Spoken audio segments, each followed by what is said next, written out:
అది ఈ రోజుతో దాంపత్య వ్రతం పూర్తయింది. ఈ రాత్రికి మీరిద్దరూ ఒక్కటవడంతో వ్రతం సంపూర్ణమవుతుంది.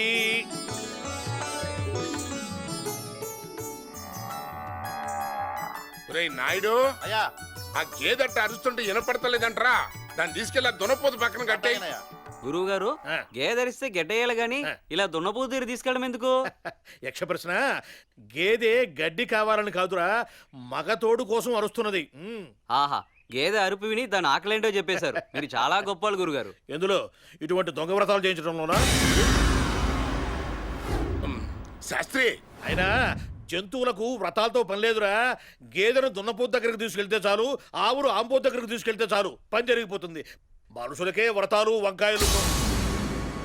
పాపం పెద్దయ్య మనవడి కాపురం నిలబెట్టడం కోసం పెద్ద వ్రతమే చేశాడు. శాస్త్రి ఇంకా చాలు, నోరు మొయ్యి.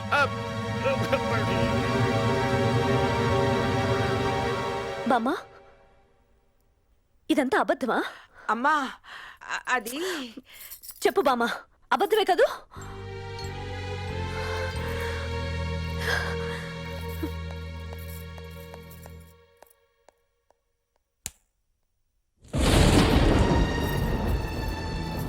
అమ్మా ఆగమ్మా.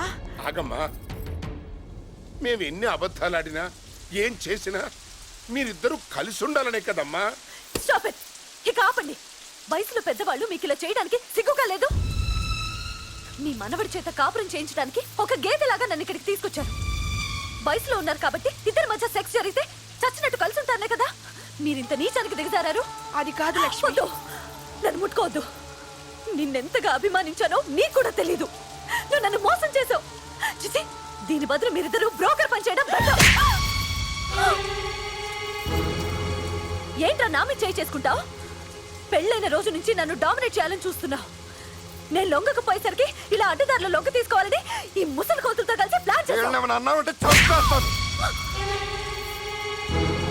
ఒరేయ్, నన్ను కొడితే నేను తిరిగి నిన్ను కొట్టలేననుకున్నావా?